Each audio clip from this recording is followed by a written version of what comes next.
Buenas tardes, jóvenes. Bienvenidos al tema 11 de nuestro seminario Reconfiguración Económica en México después de la crisis del COVID.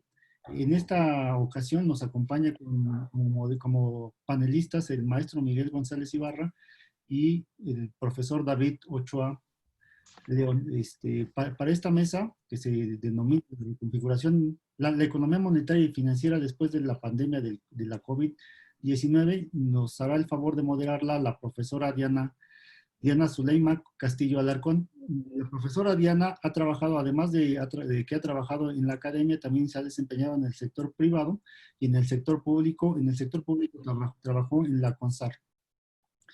Actualmente se desempeña como académica de la facultad en las áreas de teorías aplicadas y en la área de instrumentales, en específico de la materia de matemáticas. También se dedica a parte de la consultoría en temas financieros y nos va a hacer el favor de moderar esta mesa, y te cedemos los micrófonos, Diana, para que nos hagas el favor de presentarnos a los panelistas.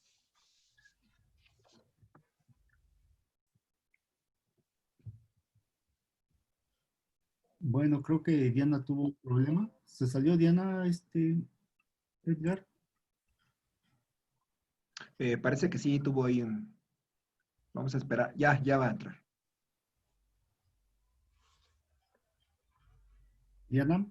Aquí estoy, perdón, no sé qué está pasando, llevan 2 veces que me sacan la sesión, pero bueno, aquí estamos. Bueno, Muchas gracias por la presentación, John, y vamos a empezar con esta mesa.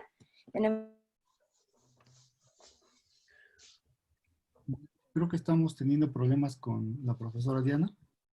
Vamos a esperar un minuto que entre nuevamente y poder iniciar, ¿no? Entonces, mientras les recuerdo que tenemos una página de nuestro seminario. La página de nuestro seminario está albergado en el espacio académico del posgrado de la Facultad de Economía. Al final les indicaremos dónde están. Ahí se guarda toda la información que hemos estado recopilando, tanto de las presentaciones como de los videos que estamos grabando, ¿sí? Entonces creo que ya llegó Diana nuevamente. Diana, ¿estás por ahí? ¿Qué está pasando? Bueno, ¿me escuchan? Sí. Perdón. Mil disculpas, no sé qué está pasando. Ya regresé, me conecté con otro dispositivo. Esperemos que este no nos dé problemas. Y bueno, empecemos con esta mesa que, como decía, cuenta con un gran panel. El tema del día de hoy en este seminario es la economía monetaria y financiera, haciendo economía digital. Y bueno, para este tema que vamos a presentar el día de hoy, la economía monetaria y financiera en el post-COVID, tenemos con nosotros al maestro Miguel González Ibarra. El maestro Miguel González Ibarra es egresado de la Facultad de Economía, con estudios de posgrado en Economía Internacional y maestría en Finanzas en Francia y en España, respectivamente. Actualmente es el coordinador del Centro de Estudios Financieros y de Finanzas Públicas de la Facultad de Economía de la UNAM. Desde 1972 impartió distintas materias en la Facultad de Economía de la UNAM, entre ellas Economía Mexicana, Economía Internacional, Finanzas Públicas y Finanzas Internacionales. Ha participado en diplomados organizados por el Instituto Nacional de Administración Pública, la Facultad de Ciencias Políticas y Sociales de la UNAM y la Universidad Autónoma Metropolitana. El maestro ha dirigido más de 100 tesis de licenciatura y ha sido tutor de 4 ensayos en la especialidad monetaria y financiera. En el sector público, se ha desempeñado en distintos cargos en la banca de fomento, en la Secretaría de Hacienda y en la extinta Secretaría de Programación y Presupuesto. De igual manera, ha tenido a su cargo empresas de arrendamiento financiero, sector en el que fungió como presidente de la Asociación Mexicana de Arrendadoras Financieras y vicepresidente de la Asociación Latinoamericana de Leasing. Maestro, buenos días. Muchas gracias por acompañarnos. Muchas gracias, Diana. Buenos días y gracias por esta presentación tan extensa. Bastaría nada más con que me hubieras mencionado como profesor, pero muchas gracias, Diana. No, tiene una gran trayectoria, es digno de mencionar. Y también nos acompaña el licenciado David Román Ochoa León. Él es profesor, igual de la Facultad de Economía, miembro del CEFI, que está organizando este seminario, ¿no? Del Centro de Estudios Financieros y de Finanzas Públicas. Y bueno, él es egresado de la Facultad de Economía de la Universidad Nacional Autónoma de México. Cuenta con diversos cursos y diplomados en la Secretaría de Hacienda y Crédito Público, el Banco Interamericano de Desarrollo, el Consejo Nacional de Evaluación de la Política de Desarrollo Social y la Dirección General de Asuntos del Personal Académico. Labora actualmente como profesor de la Facultad de Economía, así como investigador en el Centro de Estudios Financieros y de Finanzas Públicas de esta facultad.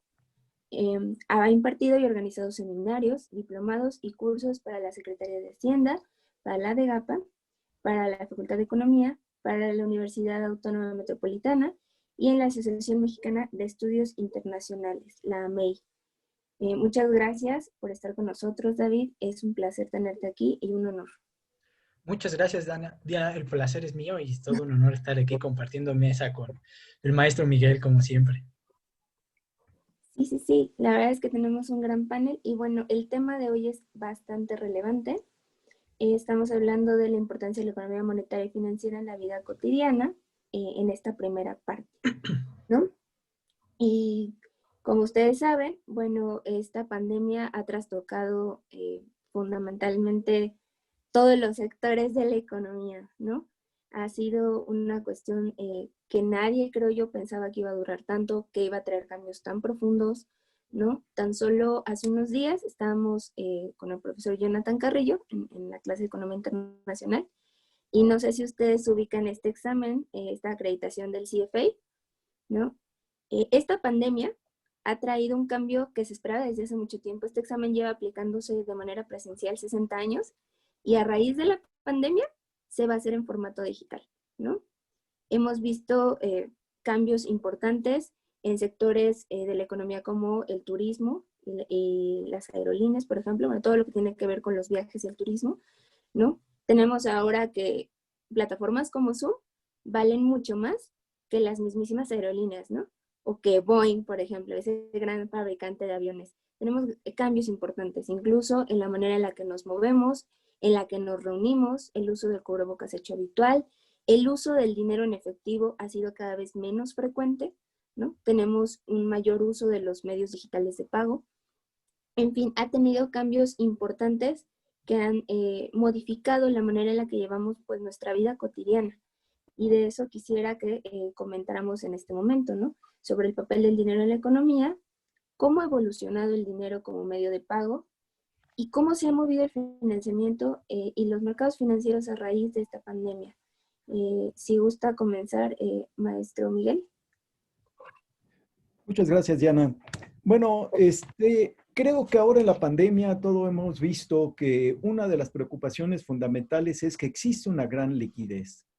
Pretendemos en esta sesión hablar precisamente de este factor. Lo primero que creo que nos debe de preocupar o que nos debe de interesar es cómo se ha comportado esta liquidez en la pandemia, incluso desde antes de la pandemia, es decir, desde la crisis del 2008, que generó una serie de desequilibrios, y cómo también es un tema recurrente ahora durante la pandemia. Y lo que nos preocuparía es por qué. Lo que nos preguntamos es por qué debe de ser preocupante este exceso de liquidez. ¿Qué es en realidad también la liquidez? ¿En qué consiste? ¿Cómo surge? ¿Y cuáles son los efectos que produce en el comportamiento de la economía y los desequilibrios que llega a generar? Bueno, para poder comenzar a responder estas preguntas como una introducción a toda esta sesión, bastaría recordar para algunos de ustedes que esta liquidez en realidad corresponde a lo que es el dinero. Y aquí yo quisiera hacer una precisión, porque en español tenemos una complicación con respecto al término dinero en inglés. El dinero en inglés es money y nosotros lo traducimos como monetario. Esta aclaración es importante porque una de los fenómenos que se ha venido presentando después del 2008 y cada vez con mayor intensidad es el surgimiento de criptomonedas, el Bitcoin entre ellas, o de monedas digitales. Pero eso desde el punto de vista económico no constituye dinero. Dinero es un concepto, es una categoría en el análisis económico y en el comportamiento económico. Y entonces, ¿qué es el dinero? Pues el dinero actualmente es un concepto fiduciario que tiene validez, que tiene curso legal en cada uno de los países de acuerdo con el banco que lo emite, de acuerdo con la autoridad monetaria que lo emite. Y tiene varias características que por eso lo hace tan complejo, porque pues va a presentar varias funciones y con tanto varios precios y varios comportamientos en cada uno de estos, dando origen también a diferentes mercados. Lo podemos ver, pues, por supuesto, lo que conocemos como un medio de intercambio. Un medio de intercambio que en realidad, pues ya desde hace mucho tiempo existía un medio de intercambio, ahora pues sigue fungiendo como un medio de intercambio de todas las mercancías, pero funge también como una unidad de cuenta. Y esto es importante porque ligada a las dos, lo que nos hace es que se pueda establecer un sistema de precios relativos en una economía. Lo que esto quiere decir es que todos los precios tienen su equivalencia y se hace su equivalencia con respecto a este dinero que tiene curso legal en una economía. A nivel internacional, no existe un dinero de curso legal, pero se ha tomado desde la segunda mitad del siglo pasado el papel preponderante del dólar y que ahora pues también comienzan a tener otro tipo de dinero fiduciario como el euro, y ya se acaba también de comenzar a aceptar también el renminbi chino. Y entonces, bueno, pues este papel a nivel internacional de la moneda fungen como dos características básicas, como moneda de reserva que le permite dar el valor a las monedas nacionales, al dinero nacional, y como moneda conductora, como dinero conductor. ¿Qué quiere decir? Pues lo mismo que los precios internacionales se conocen todos no por las distintas monedas que existen en el ámbito internacional, sino como su transformación en dólares o en euros o en la zona asiática en renminbis, ¿no? Y entonces, bueno, pues esta es una característica de que si existe este dinero, pues nos sirve para establecer estos precios relativos y por lo tanto se facilita realmente las transacciones de carácter económica. Y aquí está la otra función que para poder cumplir con esto. El dinero se convierte en una mercancía. Una mercancía porque se intercambia no para comprar otra cosa, sino se intercambia una moneda por otra moneda, un dinero de un país por otro dinero, o el de todos los países con respecto del dólar. Y entonces se establece un precio. El precio es el tipo de cambio.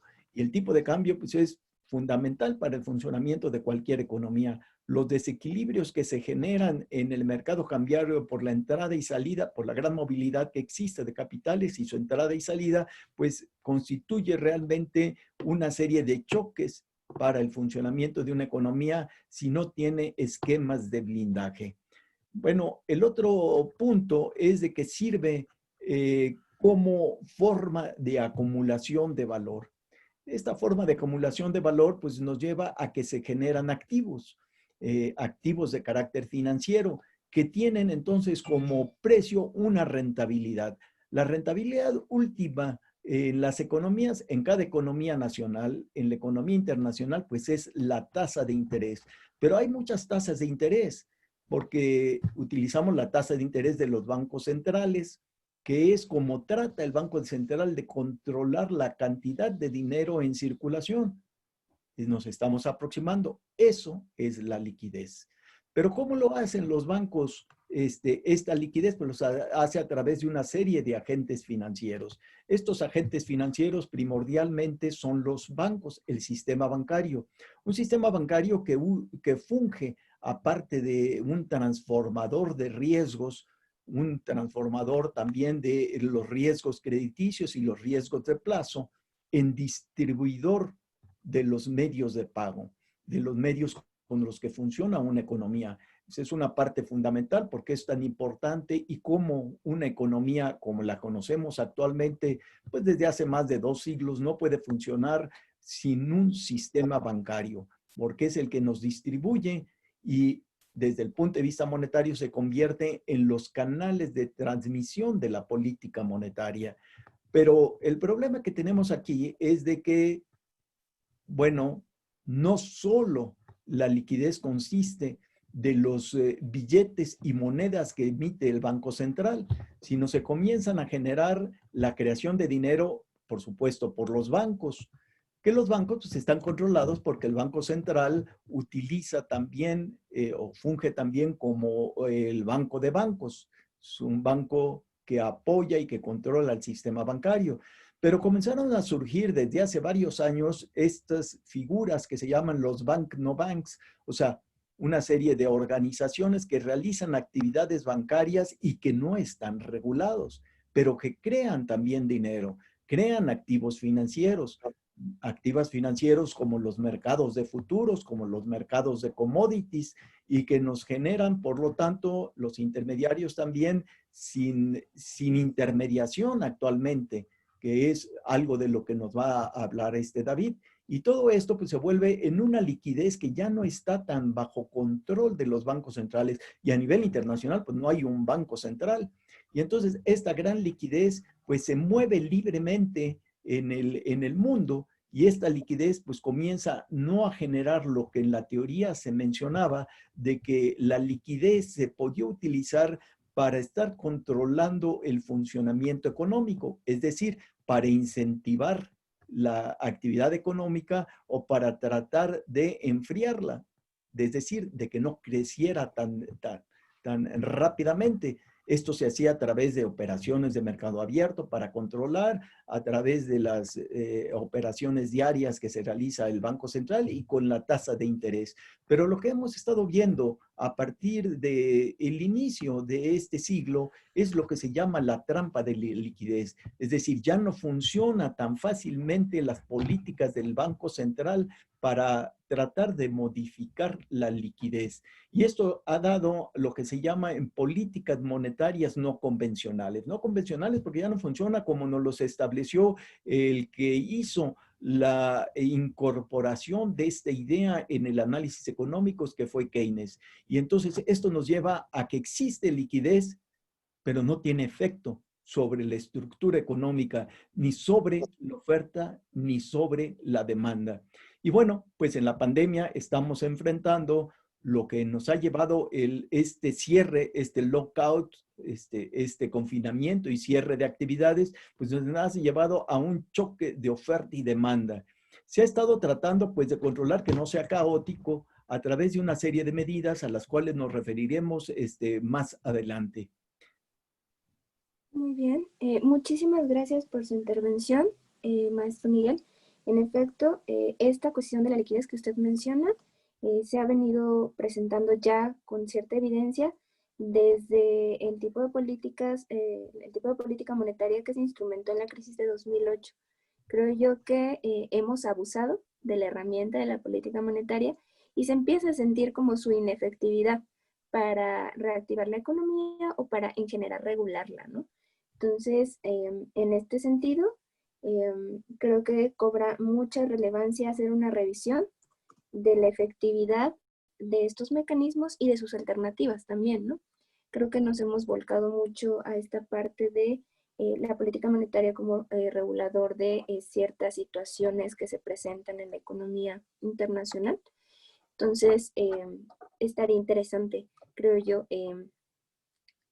volver a ciertos mecanismos que se han como satanizado un poco, ¿no? Como el uso de una política fiscal expansiva. Pero bueno, ese es otro tema.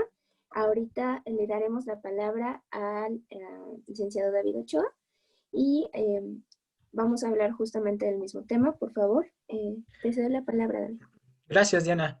Bueno, complementando un poco de lo que ya había dicho el maestro Miguel y también de lo que Diana toca, que es verdaderamente cierto, que es la liquidez que ya existe, que es un tema relevante del abuso, quizá, si le podemos decir de esta forma, de la política monetaria, como una forma de salir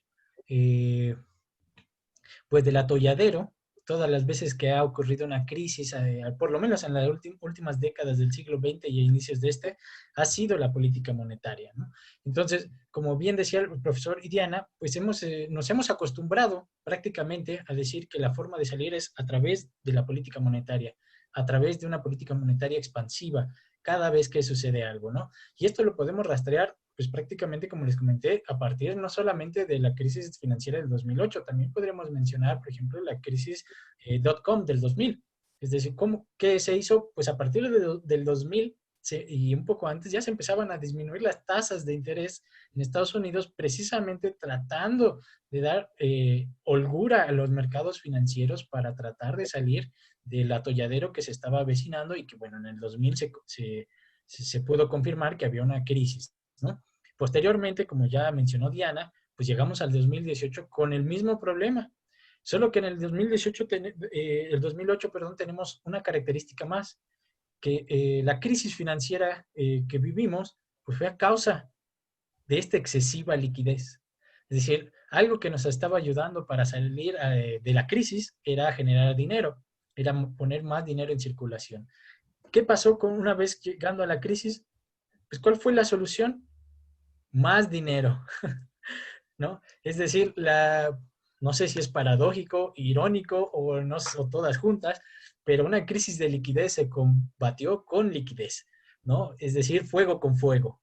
Y de alguna forma esta fue la visión y las herramientas que se utilizaron. Claro, como mencionaba el maestro Miguel, ya no fue una política monetaria convencional como se había estado utilizando desde Keynes, pasando hasta por toda la década monetarista, sino se empezó a expandir los usos de la política monetaria, ¿no?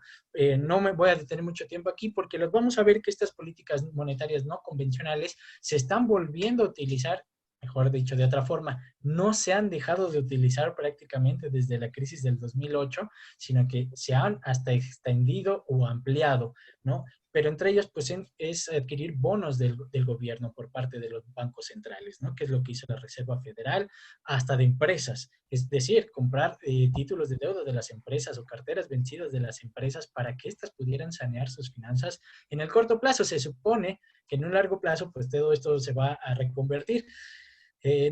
Bueno, no a largo plazo, porque diría Keynes que ya estaríamos muertos, pero en un mediano plazo, ¿no? Solo que ahora se nos atravesó la pandemia, ¿no? Y entonces esto que se tenía planeado hace ya más de 10 años, pues ahora hay que darle un stand-by para que, pues, no se va a poder, vamos a hacerlo después. Entonces, tenemos este gran problema que ha generado la liquidez excesiva o la excesiva liquidez por parte del sistema financiero internacional, que es muy importante mencionar rápidamente, como mencionó el profesor, no hay una moneda mundial, por lo tanto, no hay un regulador mundial como tal, un supervisor mundial bancario. Entonces, esto crea otro problema para la supervisión bancaria y también para las finanzas internacionales. Por supuesto, ¿qué nos depara mayor liquidez? Pues podríamos rápidamente pensar que una crisis de liquidez combatida con liquidez, pues liquidez más liquidez nos va a dar más liquidez y en algún momento esta liquidez nos va a generar otro problema, otra crisis de liquidez, que quizás se empieza a vislumbrar, como lo mencionaba el maestro. Es muy conocido la situación de Japón, de su economía, que precisamente se habla de que está sumida en una trampa de liquidez desde hace unas décadas. El problema es, pero ahora parece que se está universalizando o mundializando de otra forma. Es decir, las tasas de interés que están manejando Estados Unidos, no se diga del Banco Central Europeo, pues son prácticamente cero y en términos reales son, por supuesto, que negativas. Es decir, estamos inmersos en una política monetaria, como diría Diana, pues prácticamente que ya no puede dar más por ese rumbo. Es decir, ¿cómo bajamos las tasas de interés de cero? En fin, bueno, pues ese es el problema que tenemos actualmente. ¿Cómo podemos hacer o cómo pueden hacer los países desarrollados que ya tienen un margen de maniobra de 0.25% de tasa, pues para impactar en su economía, ¿no? De esto precisamente es que van a surgir los movimientos que están, no sé si decirles resentidos, pero de alguna forma sí ven como un problema el gobierno en sí mismo, es decir, la política que se ha implementado desde los gobiernos como de una forma errática, y no solo errática, sino errónea. De aquí empieza a surgir todo este movimiento que vamos a conocer hasta actualmente, que ha cobrado una gran importancia, que son las criptomonedas, pero que tiene sus orígenes desde prácticamente la década del siglo XX, a finales del siglo XX, con toda la revolución tecnológica que se suscita debido a la computación, al Internet, etcétera. Podemos entender cómo es que en 2008 surge esta criptomoneda tan famosa que es el Bitcoin, ¿no? Que hoy en día igualmente es uno de los activos financieros más llamativos quizá en el mundo, junto con otras tantas que se le han añadido, ¿no? Pero precisamente esto es lo que da surgimiento a este movimiento, y que a su vez va a dar, a la par va a dar pie a que surjan nuevas empresas, ahora sí ya como tal, empresas, estas famosísimas startups que buscan precisamente aprovechar los beneficios, las ventajas que da el Internet, la tecnología, como una forma para compensar o ir en contra del sistema financiero tradicional. Este sistema de intermediarios, en otras palabras, como el de las que mencionaba el maestro Miguel. Es decir, paralelamente se va a fundar esto que menciona el maestro, que es el shadow banking, que a últimos tiempos ya no solo se le conoce como el shadow banking, sino también se le conoce como el sistema no bancario, es decir, empresas o entes que dan financiamiento a través de sus propios canales de inversión, sus propias formas de hacerse de recursos, pero que no están sujetas a las regulaciones bancarias ni financieras de ningún país prácticamente. Entonces, esto se vuelve un problema. Entre ellos tenemos varias, ¿no? Pueden ser desde los famosísimos hedge funds, o también podemos tener del otro lado el crowdfunding, ¿no? Etcétera. Hay muchísimas compañías que son de las fintech, famosísimas fintech, que se refiere a la tecnología financiera, ¿no? Financial technology, que busca precisamente eso, incorporar la tecnología a las finanzas. En gran medida, lo que podemos encontrar como fintech, o donde se desenvuelven, pues ahí es un gran campo, las fintech, que esa es precisamente hacia dónde vamos, ¿no? Una banca móvil, al big data, al trading, a los servicios de asesoramiento financiero, a los préstamos peer-to-peer, a los seguros, a gestión del riesgo, etcétera. En fin, pagos, transferencias, por supuesto. Para eso muchas empresas y muchas naciones han realizado inversiones para no quedarse rezagadas en ello. Uno de ellos, por supuesto, la más famosa, bueno, para nosotros, pues es el caso de la legislación mexicana en materia de la fintech, ¿no? Es decir, desde que el Banco de México en 2018 emitió la ley para regular las instituciones de tecnología financiera, pues se ha empezado a dar todo un camino de comunicados circulares que precisamente tratan de regular esto, ¿no? Estas fintech que pareciera que nadie las puede controlar porque surgen de cualquier modo y en donde sea, porque, insisto, su canal ya no es la tradicional, surgen en cualquier momento, en cualquier dispositivo. Es así que también ha llevado a los gobiernos a crear esta sandbox. ¿Para qué? Como una forma de dar prueba a todas estas aplicaciones, startups que surgen, tratarlas de meter a este sandbox, perdón, para probar, para ver si están acercándose correctamente a la legislación, para que no haya fallas, para encontrar cuáles son los errores, para ver qué es lo que se escapa de la regulación. Claro, ese es el problema, ese es el gran problema que encontramos hoy en día. Cómo hacer que todo el resto se incluya dentro de esta legislación y demás, ¿no? Entonces, nada más quiero cerrar esto comentándoles rápidamente que es, hasta los últimos datos que tenemos, un estudio publicado en 2018 que trata de agrupar, es que las fintech en su conjunto más o menos movilizaron aproximadamente 304 billones de dólares en el 2018. Es decir, es uno de los sectores más dinámicos en el mundo. Es decir, crece a una mayor velocidad que el sistema regulado, y por lo tanto de ahí la importancia de la regulación. ¿Okay? Con eso terminaría yo, Diana, por ahora. Muchísimas gracias, David. Pues creo yo que se tocaron puntos muy relevantes en esta primera ronda. Les voy a pedir a los asistentes que vayan preparando sus preguntas sobre esta ronda para la sección pertinente de preguntas y respuestas. Pero bueno, cerrando o sintetizando los comentarios que se han vertido en esta primera parte, diría que en efecto el tema de la liquidez es fundamental. Yo diría que es como el abuso de los antibióticos, ¿no? Se ha recetado la misma solución desde ya hace 2 crisis, como bien comentaba David, ¿no? Ya hay indicios de un uso de la política monetaria expansiva desde la crisis .com, ¿no? Y se volvió a implementar a gran escala en esta ocasión en la de 2008, ¿no? Con grandes programas de quantitative easing, ¿no? De compra de activos y aventando dinero, pero bueno, a manos llenas a la economía, ¿no? Y estamos viendo lo mismo en esta situación de la pandemia, cuando justo pensaban empezar como con sus programas de recompra. Ya habíamos visto que había tendencias de tightening en las tasas de interés, ¿no? Venían subiendo poco a poco, y pues de repente nada, que se nos cruza la pandemia y al traste con los programas de recompra y con la subida de las tasas de interés, ¿no? Volvimos a caer en una situación pues bastante precaria, en la que el abuso de este antibiótico llamado política monetaria expansiva nos ha llevado a una situación en la que prácticamente la crisis ya es resistente, ¿no? Sí. Es como estos subbox.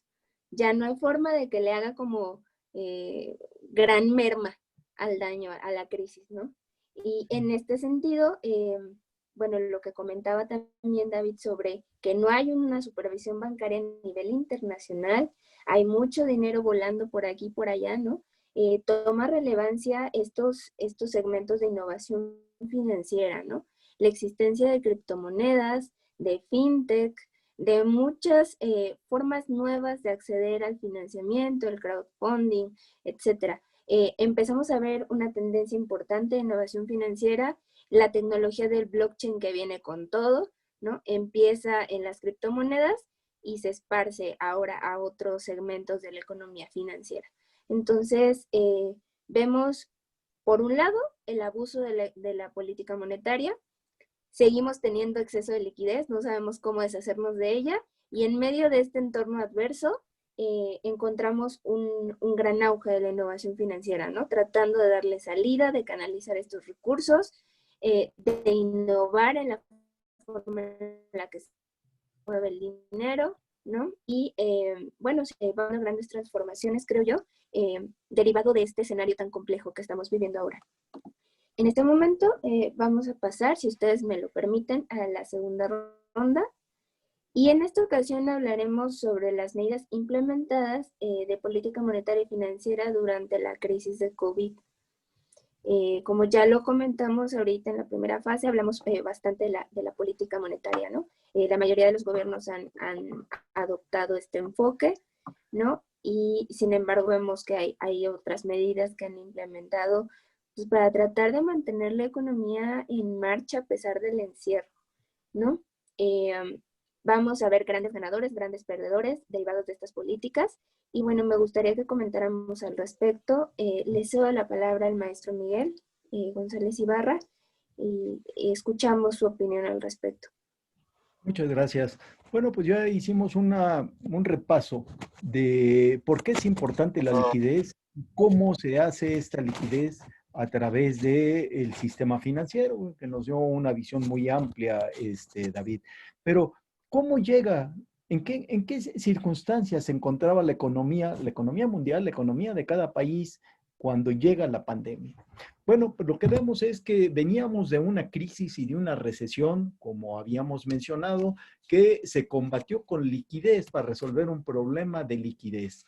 Estas facilidades cuantitativas, el quantitative easing que se tuvo, no se había terminado en algunos países, sobre todo en Europa, porque no se lograba recuperar la economía todavía de esa gran crisis y de los efectos en la recesión.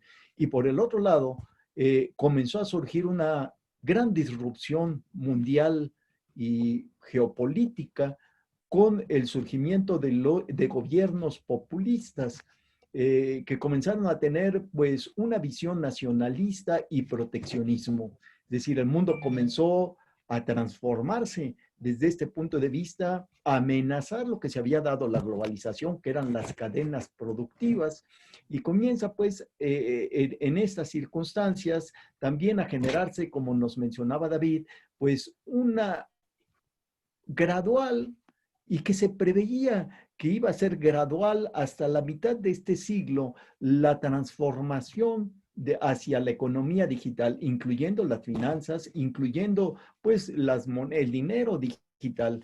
Pero lo que va a venir a hacer esta pandemia es acelerar todo esto. Mencionábamos nosotros que lo que viene a suceder con la pandemia es que en este mundo que se encontraba en estas circunstancias nos viene a generar un confinamiento, pero un confinamiento que hace que exista un cierre de actividades productivas a llevar. Entonces se para prácticamente la economía de cada país, la economía de carácter mundial, y por supuesto se comienzan pues a resentir las faltas de coordinación en estas cadenas productivas. ¿Y qué es esto lo que nos significa? Bueno, yo les mencionaba esto desde un punto de vista teórico, decimos que es un choque de oferta, es decir, no hay oferta, pero tampoco hay demanda. Y hay algo más grave, hay desempleo. Es decir, las gentes comienzan a no tener ingreso, y al no tener ingreso, pues comienza también a tenerse una actitud de cautela y una actitud de disminución de la demanda, y de la demanda de muchos productos, ¿no? Porque no es una disminución generalizada.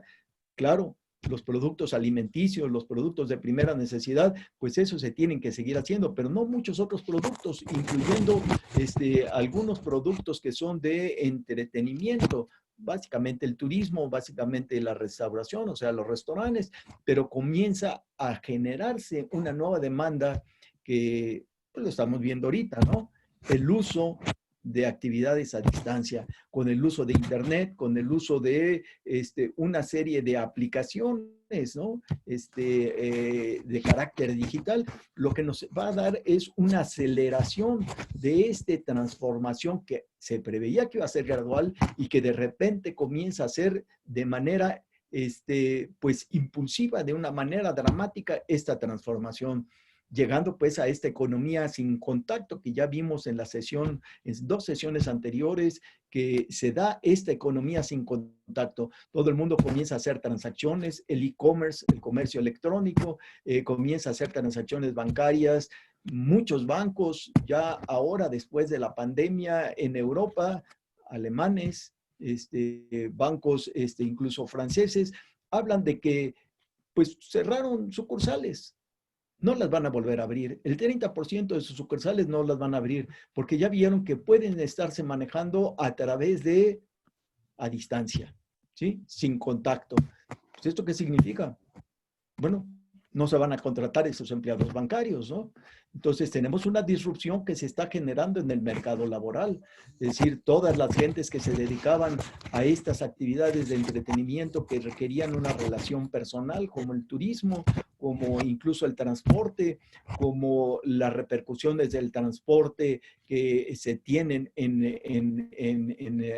la parte energética, o sea, en el consumo del petróleo. O sea, comienza a haber una gran alteración de cómo venía funcionando la economía. ¿Y qué es lo que hacen las autoridades? Bueno, pues lo que se conoce, y ya se venía hablando desde varias décadas anteriormente, de este mecanismo que teóricamente se llama, aunque es un nombre no muy teórico, si ustedes quieren, el helicóptero monetario, ¿no? Esta idea del helicóptero monetario, es decir, ¿qué es lo que hay que hacer? Pues hay que distribuir dinero. Hay que distribuir dinero para que produzcan, hay que distribuir dinero para que la gente demande y consuma, ¿sí? Y entonces existe esta idea de seguir distribuyendo dinero para tratar de arreglar la economía. Pero bueno, pues esto no necesariamente va a funcionar. Pero, ¿cuáles son los 2 mecanismos para hacer esta distribución de dinero? Bueno, pues a través de la política fiscal. La política fiscal comienzan a dar apoyos, muchos de ellos a las empresas, otros nada más a los consumidores, a hacer transferencias. ¿Y cómo lo hacen? Bueno, los gobiernos no necesariamente tenían dinero, entonces se tienen que hacer de dinero. ¿Y cómo se hacen de dinero? Bueno, pues se hacen de dinero con endeudamiento. Entonces, estamos viendo un crecimiento muy importante del endeudamiento. Un crecimiento del endeudamiento que en el caso de México, aunque no se ha emitido deuda para este fin, ha crecido el endeudamiento y ha crecido de una manera sustancial en términos porcentuales. Sigue siendo bajo todavía respecto a otros países, pero sí hemos tenido un incremento en la proporción de la deuda pública respecto de los ingresos. Y los ingresos, pues prácticamente no podemos decir, aunque se ha mejorado la recaudación, pero que tengan una perspectiva de poder tener la posibilidad de salir adelante, sobre todo por algunos proyectos, transferencias e ideas que no necesariamente nos garantizan a que se podría tener una mayor cantidad de ingreso. Bueno, estas políticas monetarias pues comienzan con los bancos centrales que comienzan a tener la disminución de su tasa de interés objetivo, como decía David, la llevan casi a cero o incluso a nivel negativo en términos reales. Lo que pretenden es que al no tener un valor muy alto las operaciones de los bancos con el Banco Central, obligarlos a que el dinero que tengan lo tengan que prestar. Pero para poder tenerlo que prestar, pues necesitan tener demanda de crédito, ¿sí? Y bueno, nosotros estamos viendo que en el caso de México, el Banco de México puso 800,000 millones de pesos a disposición de la banca por distintos mecanismos y lo que se dice es que pues, no se ejercen. ¿Por qué? Porque la gente no pide crédito. Y si no pide crédito, pues entonces resultan pues que no funciona la política monetaria como se pretende. Sin embargo, hay el otro problema que también los bancos centrales han comenzado a ver: si la gente no tiene dinero, pues debe de priorizar su gasto. Y desde luego, algo que tiene para ellos, para muchas gentes o para todos, ¿no? Que tiene menos prioridad es pagar las deudas, ¿no? Primero tengo que asegurarme mi consumo, mi vida, yo tengo que vivir, y después tengo que ver cómo pago rentas, ¿sí? Los comercios, ¿no? Todas las oficinas, cómo pago las deudas, ¿sí? Muchas veces en tarjeta de crédito, en el consumidor. ¿Y esto qué significa? Pues significa un problema para los bancos. Significa que los bancos, como habíamos mencionado, tienen una función de transformación. Transforman el corto en el largo plazo. Si la gente comienza a retirar su dinero depositado en corto plazo, a la vista, ¿sí? Y si lo tienen colocados en créditos de vivienda, en créditos incluso de consumo, tarjeta de crédito, pues alguien puede ir a retirar su dinero y los bancos no pueden recuperar su dinero porque lo tienen colocado a plazo. Ese es el gran riesgo que tienen los bancos como intermediarios financieros. Y entonces esto obliga a las autoridades de los bancos centrales, a las autoridades monetarias también a haber tomado medidas para tratar de garantizar que los bancos puedan tener liquidez para hacer frente a estos efectos, en donde no es por una falta de solvencia, sino es una falta realmente de liquidez, es decir, de efectivo para hacer frente a las demandas que se les vienen. Entonces, hay una serie de medidas encaminadas a que los bancos puedan tener. ¿Cuál es el otro problema que mencionábamos también al principio de la plática? Pues el otro problema es que esta liquidez se mueve, y se mueve en función de que pues, no ha sido totalmente parejo ni los riesgos, ni han sido parejos tampoco las bajas, o siguen existiendo diferencias en las tasas de interés. Claro, en las tasas de interés que se ofrecen, pues porque la rentabilidad, nosotros ya lo sabemos, a una mayor rentabilidad es porque hay mayor riesgo. En países donde hay mayor riesgos pagan más rentabilidad, pero si está muy baja la tasa de interés, pues existe y alguien tiene dinero, pues dice, bueno, pues me la juego, compro cosas con mayor riesgo, porque me van a dar más, sino que tiene, pues voy a estar perdiendo dinero. Esa es la lógica de bajar las tasas de interés, obligar, pero la idea era que se obligara para tratar de producir más. Pero eso no se está dando, sino se está yendo hacia la generación de activos financieros, como ya se hizo con los derivados, y activos financieros actualmente que, pues, y de agentes financieros que, pues, desgraciadamente no están impactando en la producción ni en el empleo para poder impactar también, para tener el efecto también sobre la demanda y que entonces la economía comenzara a funcionar nuevamente. Bueno, pues tenemos que el otro problema que mencionaba, pues es el tipo de cambio. Las otras medidas son tratar de garantizar estabilidad, que no haya una gran volatilidad, que no haya grandes cambios en los mercados cambiarios con políticas desestabilizadoras que son especulativas. Ese es el otro gran paquete de acciones que han emprendido las autoridades financieras. Claro, no todas han emprendido las mismas acciones, ¿no?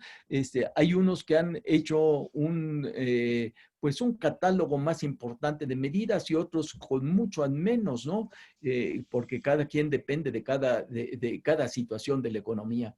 En el caso de México, ya lo mencionaba, que tenemos un problema con las correas, con los mecanismos de transmisión de la política monetaria, que es un sistema bancario que pues no es eficiente. Es un sistema bancario que está concentrado, que la CEPAL lo dijo,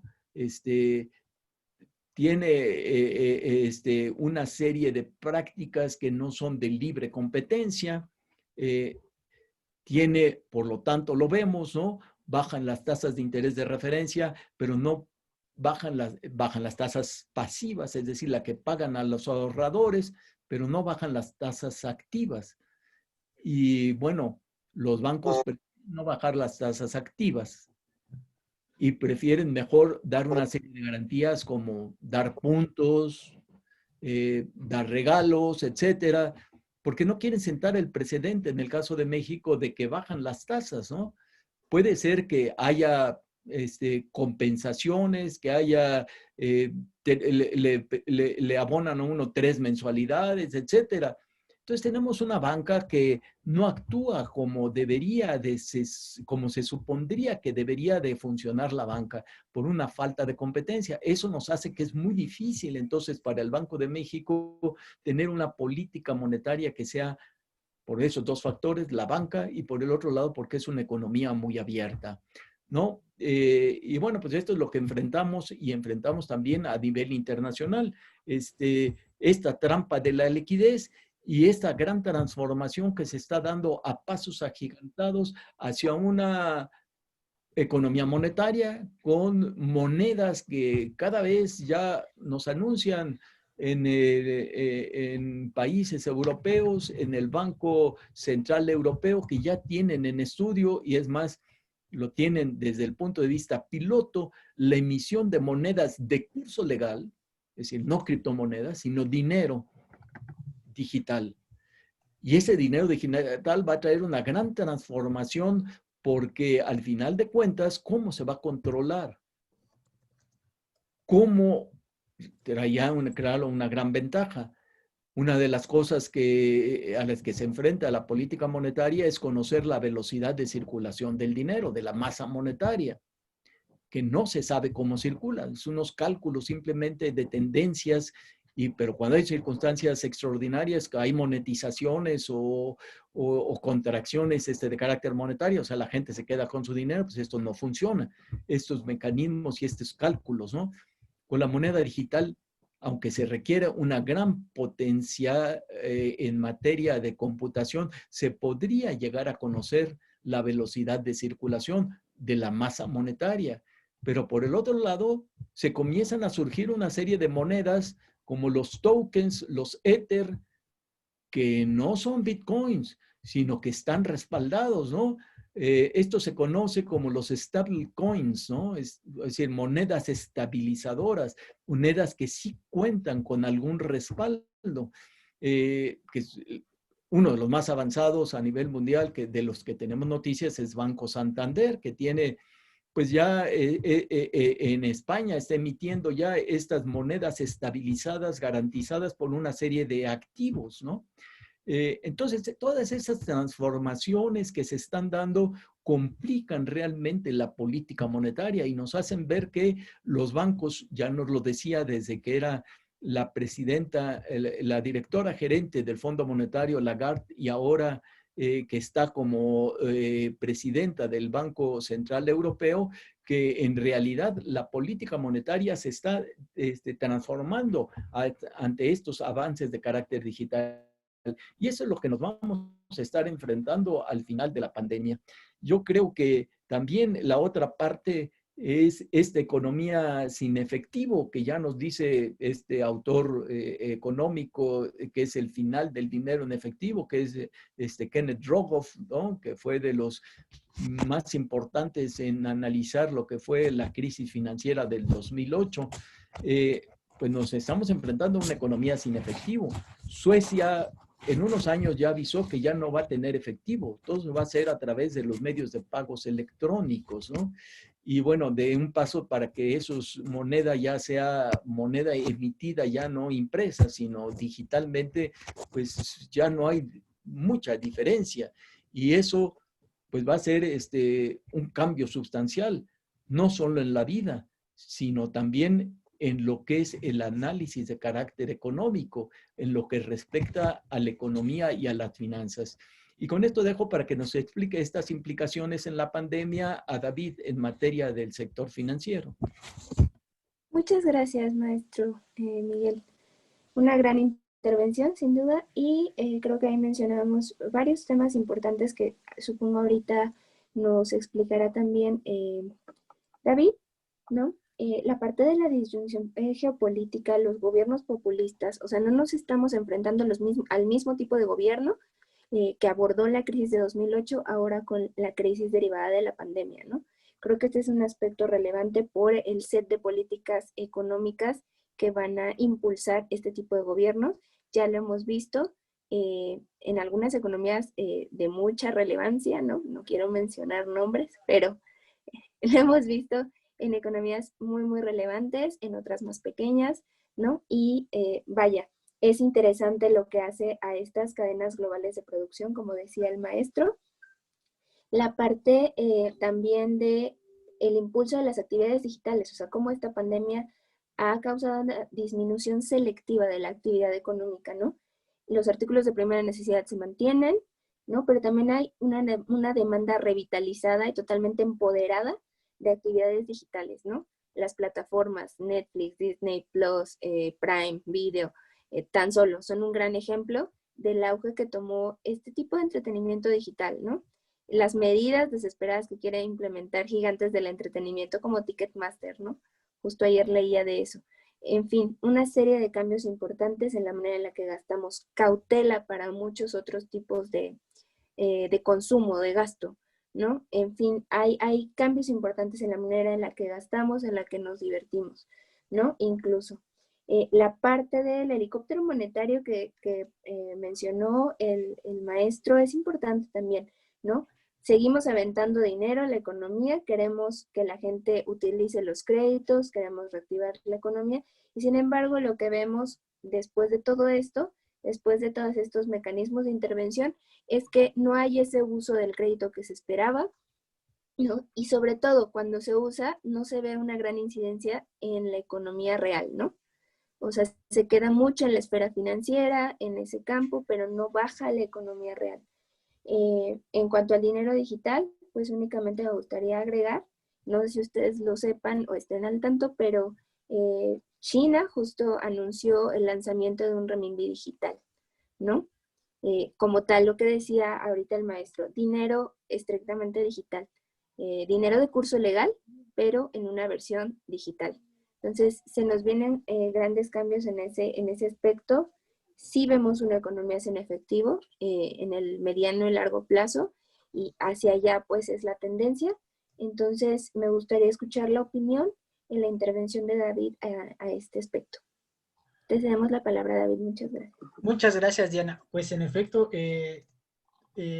para complementar un poco de lo que ya Diana también habló y el profesor, efectivamente, digo, una forma más filosófica de ver este asunto es que el agua del río nunca regresa, ¿no? El agua del río siempre sigue su curso, fluye y fluye, y entonces no hay forma de que podamos volver a mirar hacia atrás y de esperar que va a ser lo mismo. Y esto es lo que precisamente también Diana nos pone sobre la mesa cuando hablaba de Zoom y de otras empresas que han cobrado gran relevancia durante la pandemia. Claro, como ya habíamos mencionado y se ha visto en las otras mesas, pues es que caímos en la pandemia, no hay de otra. ¿Qué hacemos? Pues desde en línea teníamos que hacer todo, ¿no? Sin embargo, antes ya se figuraban y configuraban estas 5 grandes tecnológicas que todos conocemos, al menos en el mundo occidental y creo que hasta casi en todo el mundo, a lo mejor y en alguna parte del mundo todavía no tanto, pero pues Google, Amazon, Facebook, Apple y Microsoft creo que son de las empresas más famosas. Y no solo eso, sino que también son una de las empresas más valorizadas y capitalizadas en el mercado bursátil mundial. Es decir, han reemplazado a muchas de las empresas tradicionales, pues por decir alguna cosa, ¿no? Petroleras, que claramente eran una de las más grandes e importantes del mundo, pues han sido rebasadas por estos. No solo eso, también está el caso, por ejemplo, en particular de Jeff Bezos, ¿no? Que se espera que sea el primer trillonario, ya no billonario, trillonario en el mundo. Es decir, esta facilidad y estas opciones que nos da la tecnología, pues podemos aprovecharlas, pero también puede ser causante de grandes desigualdades, ¿no? Ese es otro punto que hay que señalar acerca del Internet y de las cuestiones tecnológicas. Sí tienen un gran potencial de mejora, pero también de concentración de riqueza, ¿ok? Entonces, aparte de todo eso, como también ya mencionaban, Diana decía, la gente actúa con cautela y excesivamente, específicamente también, Lagarde habla de eso en sus últimos comunicados, informes, ya como líder o banquera de Europa, dice que el problema actual que se está viendo en la crisis es que la gente está siendo excesivamente precautoria. Es decir, como dijo el maestro, a pesar de las medidas fiscales que se han implementado en muchas partes del mundo, la gente no quiere gastar. No solamente porque a lo mejor no puede ser parte del crédito que otorgan los bancos, sino que aunque fuese, no quiere gastar porque precisamente como dijo el profesor, primero está tratando de prever qué va a pasar con su vida y después empieza a pensar en todo lo demás. Porque si necesita dinero en ese momento, pues entonces no hay que gastar. Entonces la gente está dejando de gastar, está siendo sumamente precavida en cuanto a su gasto. Otra cosa que también está sucediendo, que Lagarde menciona que es una característica peculiar de esta crisis, es que según ella y según los estudios que ella cita, las crisis previas o anteriores, casi siempre el sector más afectado era el manufacturero, era el que más caía. Sin embargo, esta crisis, paradójicamente a lo que estamos diciendo, de que una economía a distancia está generando los servicios, etcétera, el sector servicios es uno de los que más, es el que más está cayendo, comparado con la manufactura y otros. Esto explicado, por supuesto, como lo dijo ya el profesor, tenemos toda la parte del sector turismo y sector restaurantero, del ocio, ¿no? Todo lo recreativo, pues prácticamente se nulificó, no existe durante el cierre de la pandemia y cabe destacar que estamos en vísperas de ver si no sucede otra vez en Europa. En vísperas, también, ya lo anunció también Sheinbaum, dijo, estamos a punto, estamos aproximándonos al semáforo rojo. No sabemos qué medidas en sí pueda tomarse otra vez, pero si hay un cierre otra vez, pues, bueno, esto va a ser catastrófico, porque algo de lo que mencionaba también el Fondo Monetario Internacional y sus últimas expectativas sobre cómo vamos a cerrar este año, es que el mundo va a caer más o menos un 4.4%, el PIB mundial. México esperan, como saben, el fondo dijo un 9% que caiga. Estados Unidos espera que caiga un 4.3%. La zona euro va a caer un 8.3%. Entonces, aquí, y esto es previo a que vuelva a haber un lockout. Es decir, si hay un lockout nuevamente, esto podría ser muchísimo peor. ¿Ok? Mucho se ha hablado de que la economía mexicana no podría resistir otro lockout. Entonces, no quiero vaticinar nada, ni pánico, ni nada, sino simplemente decir que, bueno, es cómo se está comportando la economía y lo que hemos visto de la economía hasta ahora. Es todo lo que, de lo que, la información que ha surgido con la pandemia, ¿no? Claro, como dijo el profesor, ha habido políticas financieras, monetarias, fiscales, tratando de paliar la crisis por supuesto que las ha habido a distintas magnitudes, por también, obviamente, no es lo mismo Estados Unidos que Alemania y Japón y que México y Kenia. Por supuesto que no, hay una diametral diferencias entre economías de uno y otro lado y las sociedades también se comportan de forma distinta y requieren cosas distintas. Sin embargo, debido a estas características de los mercados financieros, que es que no, la gente no demanda crédito porque es caro en algunos países, principalmente emergentes, es caro el crédito, es caro la banca tradicional, es que ha cobrado una relevancia las fintech. ¿Por qué? Porque ellas entran diciendo, bueno, vamos a eliminar costos innecesarios, como bien menciona el profesor. Por ejemplo, la banca tradicional gasta muchísimo dinero, por eso el interés de Bancomer, de Santander y de todos en las tecnologías de este tipo, porque gasta muchísimo dinero en sucursales, en pagar personal que esté en una sucursal, en rentar sucursales o en mantener sucursales. Por supuesto que se podría ahorrar muchísimo dinero teniendo una plataforma móvil nada más, ¿no? O disminuir al mínimo la presencia física de las instituciones bancarias. De ahí surge el interés de las fintech.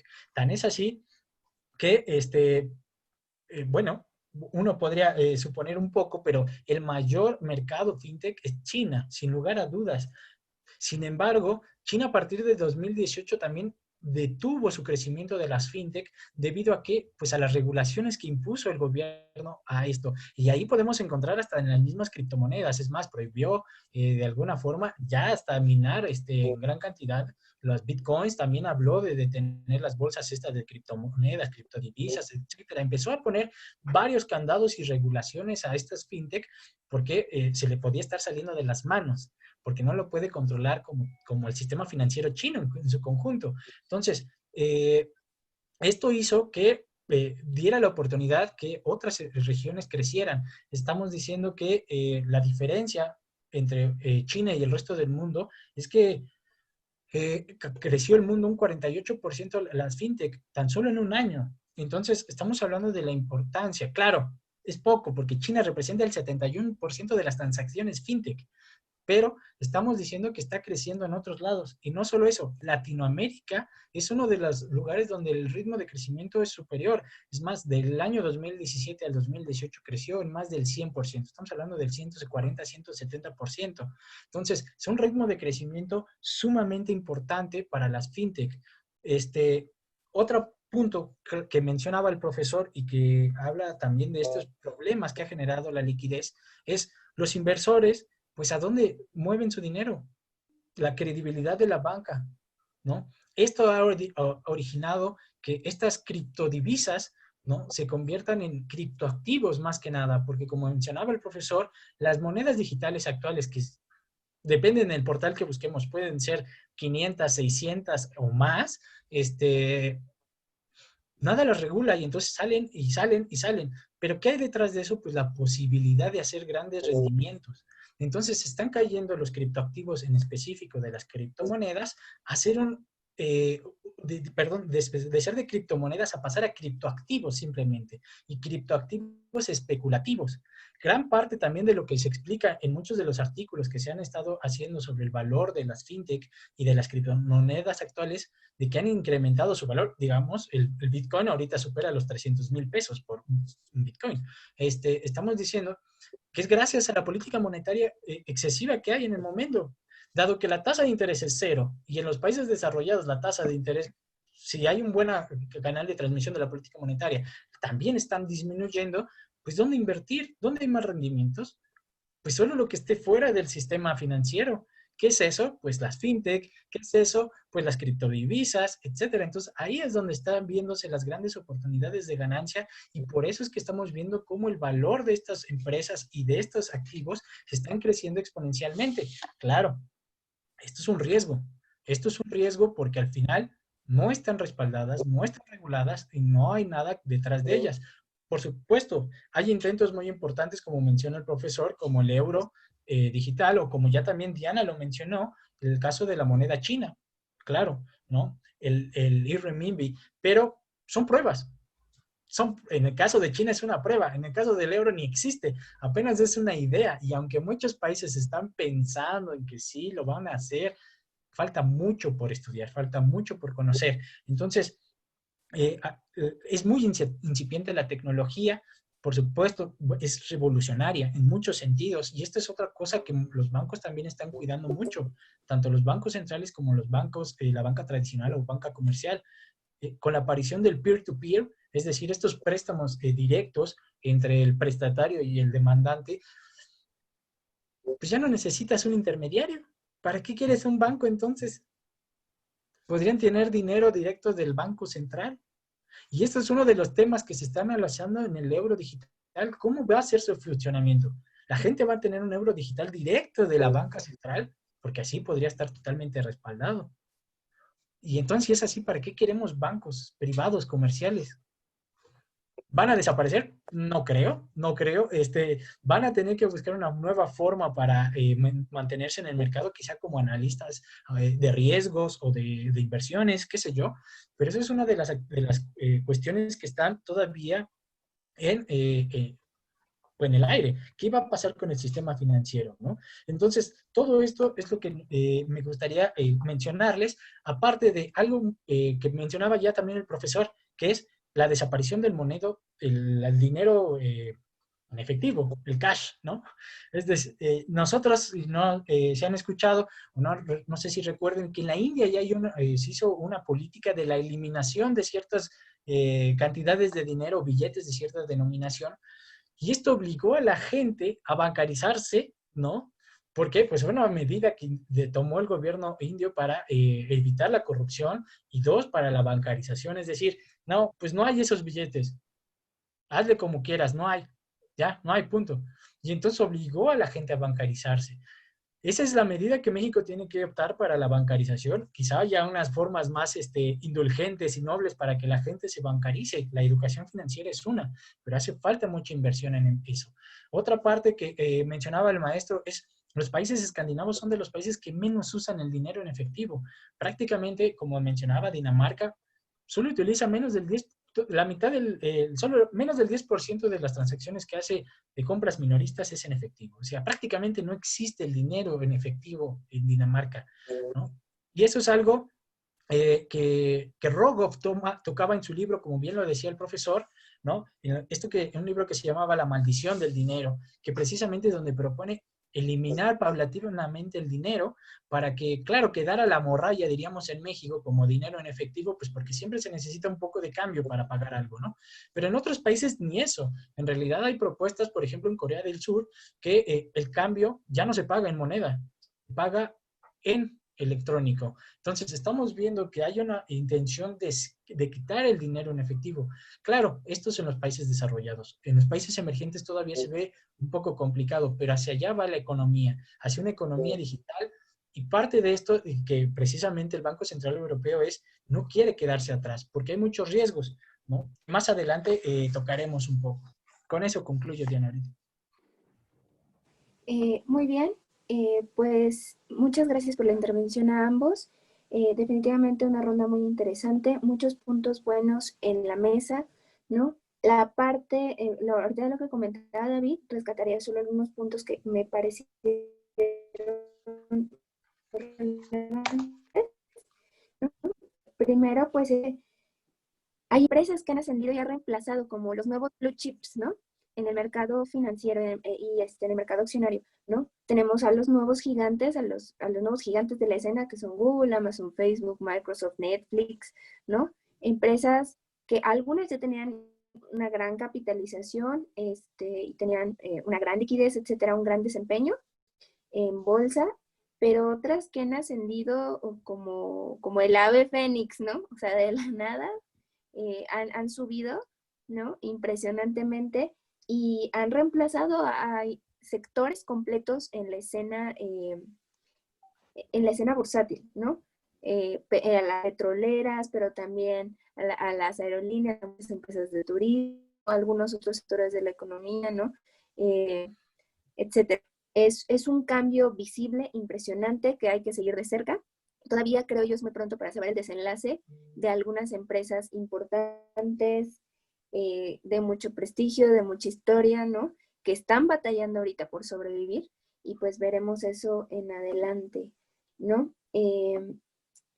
También el tema del semáforo rojo en México, ¿no? Bueno, justo y haciéndolo más general, volver a un lockdown en este momento, que es a lo que al parecer nos dirigimos todos, ¿no? En Europa, en Estados Unidos y también en México en particular, pues volver a un lockdown como el que tuvimos en marzo-abril va a ser muy, muy catastrófico, creo yo, para las economías. Habría que ver ahí qué tan a la altura van a estar los programas de estímulo, de rescate, ¿no? Que creo que eso podría hacer la diferencia en temas de política monetaria y política económica en general. Creo que ese va a ser el gran discriminador del resultado final, porque ante una demanda selectiva muy precautoria, ¿no? Tienes bancos que pues sí prestan, pero no prestan, ¿no? O sea, prestan caro, prestan costoso, ¿no? Las fintech pues tienen su límite, ¿no? También. Y conforme este límite empiece a llenarse, ¿no? Conforme su bucket empiece a llenarse, ¿no? Pues esperaríamos que pase lo que pasó con otras instituciones tradicionales, ¿no? Conforme llenas los buckets de mayor calidad, empiezas a descender hacia una espiral sin retorno, muy oscura, ¿no? Entonces, pues ahí veríamos qué pasa, ¿no? En cuanto a estrategias para fomentar la bancarización, en efecto, estas tecnologías incipientes están sirviendo para fomentar la bancarización en países de baja implementación, de baja permeabilidad, ¿no? Entonces, pues interesante, démosle seguimiento a lo que vaya a pasar en México. Creo yo que hay herramientas ya en marcha para fomentar esta parte, ¿no? La implementación de CODI, por ejemplo, ¿no? El pago con QR, que CODI, bueno, Banco de México tiene su propia plataforma, pero los bancos la han adaptado a sus portales, ¿no? Entonces, a pesar de que no ha tenido todavía mucha aceptación, creo que la pandemia ha fomentado mucho el uso de esta tecnología de QR y bueno, eso se extendería también a la parte de los pagos, ¿no? Muy bien. Tenemos un tercer tema, que es cómo llegarán las economías en la situación post-pandemia. Les pediré que seamos súper breves en esta ronda para dar paso a las preguntas y respuestas. Aquí tendremos intervenciones de alrededor de 5 minutos nada más por ponente para dar paso a las preguntas y respuestas, ¿no? Y va a ser un segmento muy corto, desafortunadamente, pero bueno, empezamos con el maestro Miguel González. El tema es cómo llegarán las economías a la situación post-pandemia. Muy bien, Diana. Y sí, bueno, estamos llegando a la parte que después de todo lo que hemos dicho, cómo está la economía, cómo funciona, a la parte de que es el título de esta sesión, que es cuál va a ser la economía monetaria y financiera, o la situación de la economía monetaria después de la pandemia. Bueno, pues por el principio de cuentas tendremos que reconocer que no va a existir una nueva normalidad, sino una nueva realidad. Una nueva realidad porque no va a ser normal. Unos van a salir en una situación y otros van a salir en otra situación. O sea, va a ser una fractura, se va a fracturar todavía el funcionamiento de la economía. De manera relevante es aquellos que aprovecharon y pudieron transformarse hacia la utilización de todas las ventajas de la economía digital, pues van a salir muy rápidamente de la pandemia, van a tener un futuro, y aquellos que no, pues se la van a ver negras, van a ver complicado el panorama. ¿Y qué hay que hacer? Bueno, lo que va a suceder es de que nos vamos a encontrar, como ya lo hemos mencionado anteriormente, ahora enfatizamos en que vamos a encontrarnos con una gran cantidad de activos financieros derivados del endeudamiento, o sea, bonos emitidos por los gobiernos que, bueno, pues van a tener que tener el problema de pagarlo en algún momento dado. ¿Y de dónde pueden sacar para pagarlo? De los impuestos, ¿sí? De lo que recaudan. Pero si la actividad económica comienza a no despegar, pues por lo tanto la cantidad de donde pueden recaudar va a ser menor y sin embargo tienen que pagar la deuda. ¿Qué hay que hacer ante ello? Pues es una serie, esta nueva realidad va a ser bastante diversa. algo que no podemos realmente todavía prever de manera precisa, pero sí algunas ideas de lo que puede estar sucediendo.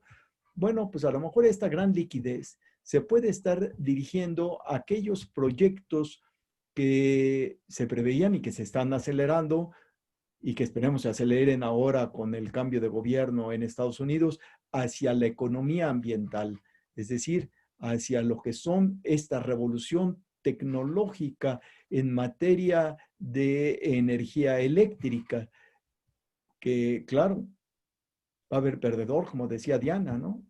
¿Qué van a ser los perdedores? Pues las compañías petroleras. No es porque se deje de usar el petróleo, pero va a caer realmente la utilización.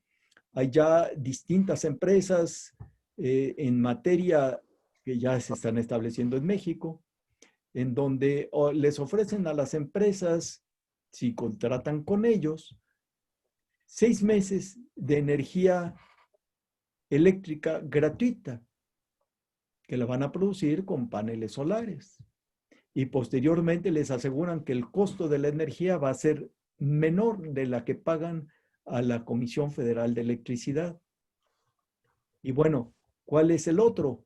Bueno, lo que están avanzando es, no solo para los carros eléctricos como Tesla, en baterías para poder almacenar la energía producida, que se puede producir en cada una de las casas, de las habitaciones, de los edificios, y que se pueda almacenar para cuando no hay la producción, es decir, cuando no se puede producir energía fotovoltaica. Están bajando los precios de los paneles solares. Todos aquellos que se dedican a esto, pues van a poder tener recursos de financiamiento y de capital. El otro aspecto es la robotización. Nos va a generar una mayor productividad, pero menor empleo. También aquellos que se dediquen a generar el software para los propios robots, pues van a tener un despegue muy importante. Pero todos aquellos que no saben programar para robots, no saben diseñar robots y demás, pues van a tener un problema. Vamos a tener entonces un problema muy fuerte en el mercado laboral por las capacidades, las habilidades y los conocimientos que se van a requerir en esta nueva realidad que se está dando. Y vamos a poder encontrar entonces que en este arranque, en esta desigualdad que se va a generar en esta nueva realidad, pues tendremos que ver cómo compensamos a los perdedores y cómo tenemos mecanismos para apoyar a aquellos que van a salir beneficiados. Y ese es el gran reto, ¿no? Yo quisiera dejarlo aquí, Diana, diciendo que simplemente tenemos que encontrar estos nuevos mecanismos para salir de la trampa de la liquidez en la que ya nos encontramos, pues a nivel mundial, incluidos. Muchísimas gracias, maestro. Una gran intervención en definitiva. Me gustó mucho la parte de adaptarnos a la nueva realidad, qué mecanismos se van a implementar y cómo vamos a lidiar con esta desigualdad amplificada, si se me permite el término, ¿no? Una desigualdad que ya existía y que ahora se ha hecho simplemente más evidente, ¿no? Y más dramática también, diría yo. Le cedo la palabra para que nos o sus comentarios al respecto y después pasamos a las rondas de preguntas y respuestas. Muchas gracias, David. Te cedo la palabra. Gracias, Diana. Pues quiero yo cerrar esta parte de cómo vamos a entrar después de la pandemia. Pues todavía no sabemos, porque todavía no acaba la pandemia. ¿Cuánto tiempo va a durar? Pues, ¿cuándo va a estar la vacuna? ¿Cuándo se va a producir en las cantidades suficientes? ¿Cuándo se va a inmunizar a la mayoría de la población? Bien, quedan muchas dudas en el aire. Estamos hablando de que puede ser 1 año, 2 años. Y si somos muy pesimistas, 5 años, ¿no? Pero bueno, no lo sabemos. Lo dejo en esa parte ahí. Lo que sí sabemos es que, por lo menos para este año, esperamos, algunas estimaciones que hizo The Economist, es que pues, los países del G20 han hecho estímulos de hasta 11 trillones de dólares para sus economías. ¿Esto qué va a implicar? Pues esto va a implicar que déficits fiscales superiores al 17% del PIB del mundial. ¿Qué más va a inflación? Deuda superior al 140% del PIB, ¿no? ¿Qué otra cosa va a implicar? Es un cambio de la política monetaria que ya habíamos visto. Es decir, los bancos centrales ya no solo son los clásicos bancos centrales de prestamistas de última instancia, que ven el buen funcionamiento de los medios de pago, etcétera, sino que también ya toman un papel importante como facilitadores de la política fiscal. Es decir, ellos tienen que hacer lo suyo para que funcione la política fiscal. ¿Y a qué me refiero? Bueno, pues en la compra de esta deuda y estos bonos que está haciendo todos los bancos centrales o muchos bancos centrales del mundo. La Fed, en este caso en específico, ha comprado bonos corporativos o deuda corporativa equivalente al 11% de Estados Unidos, o sea, de la deuda total de Estados Unidos. Entonces, ese es el nuevo papel de la banca central que se le está atribuyendo. Ahora, otra cuestión es, como dice el maestro, hay que adaptarnos, pero para adaptarnos, pues necesitamos una serie de componentes para poder adaptarnos, no es como simplemente cuestión de voluntad. No es así como que uno diga, pues yo me adapto y ya, no, sino también necesitamos más allá de eso, varios indicadores, por ejemplo, y varios componentes. Necesitamos, por ejemplo, infraestructura. No necesitamos construirla, Internet, calidad del Internet, etcétera. Necesitamos una adopción gubernamental, es decir, si los gobiernos no se digitalizan, no podemos esperar que la economía, el resto de la economía lo haga, porque pues de alguna forma el gobierno da el ejemplo y da las pautas hacia dónde debe de ir la economía. Otra, pues la educación. Si la educación no es suficiente para que de disminuir esta brecha, no solo de infraestructura, sino de conocimientos, de aptitudes para el manejo de tecnología, pues no va a funcionar, no va a haber una adopción ni de usuarios ni de empresas. Por lo tanto, debe de haber los incentivos y también los mecanismos para que se logre esto. Por otra parte, pues todo esto está en función de los costos. Entre más barato sea poderte accesar a toda esta infraestructura, pues no, es un incentivo para las empresas y para los consumidores, ¿no? Y otro fundamental, la regulación. La regulación es un tema muy importante para el sistema financiero y para la economía en general. Ahora que es la mesa sobre el sistema financiero, es muy importante. No sé si le suene, pero hace poco hubo un caso muy sonado sobre Wirecard, esta empresa alemana que se considera como el primer gran escándalo de una fintech, precisamente por falta de supervisión. Si volvemos al 2008, que uno de los problemas fue que no había una supervisación bancaria adecuada en la Unión Europea, lo que ocasionó una transmisión del riesgo, pues imagínense con empresas que ni siquiera están dentro del sistema financiero. Entonces, esto es uno de los problemas que señalan el Banco Central Europeo ahora que está pensando en su euro digital. Dice, es que tenemos que hacerlo. Hacia allá va el mundo, tenemos que ir con el mundo. Porque si no, tenemos muchos problemas, como, por ejemplo, estas monedas privadas, no sabemos quién las maneja. Sin embargo, manejan información privada de todos los europeos. Eso es lo que ellos dicen. Pero esto lo podemos abrir para todo el mundo. Van a manejar información privada de todos que usen estas monedas. Dos, ¿qué otra cosa impacta? Es una extranjerización de los medios de pago, porque no va a radicar aquí. ¿Quién sabe quién va a tener la autoridad para decidir la política monetaria? Esto implica una violación a la soberanía monetaria, es decir, no podría decidir cuánto es el dinero que debe de haber en circulación, ¿no? Y por el otro lado, pues, si no está regulada y además es totalmente opaca, digámoslo así, anónima, pues entonces no sabemos si se está haciendo lavado de dinero, si hay financiamiento del terrorismo, si hay evasión fiscal. Todas estas partes quedan en una sombra, que es precisamente uno de los grandes problemas. Y el otro, que es el que ya mencionaba, es el riesgo sistémico. El riesgo sistémico de que cuando se suceda una crisis en el sector fintech, se transmita al sector financiero, digamos, legal, ¿no? En forma. Precisamente ese es uno de los mayores problemas que hay. Yo con eso me quedaría, Diana, y con eso terminaría por hoy. Perfecto, mil gracias, David. Yo rescataría varios puntos importantes de ambos ponentes para ya dar paso a las preguntas. Vivimos en una nueva realidad, va a haber una desigualdad mayor, ya la estamos viendo. los gobiernos del mundo tienen un papel y una tarea enorme por delante, ¿no? Grandes retos, ¿no? En muchos aspectos. Para empezar, en temas estrictos de pandemia, lo que decíamos, hay una gran incertidumbre todavía, no sabemos cuándo va a terminar.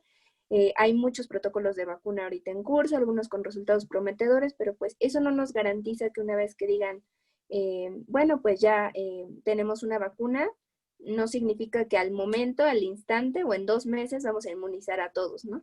La producción de las vacunas, la distribución, a pesar de que hay mecanismos para garantizar un cierto acceso a países de bajos recursos, pues va a ser un reto relevante, ¿no? Muchas dudas en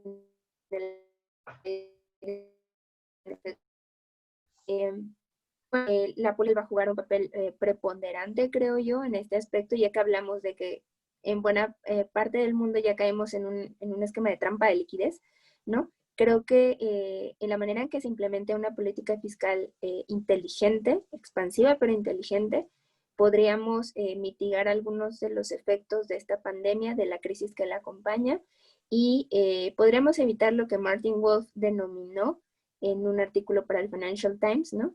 Un long post-COVID, ¿no?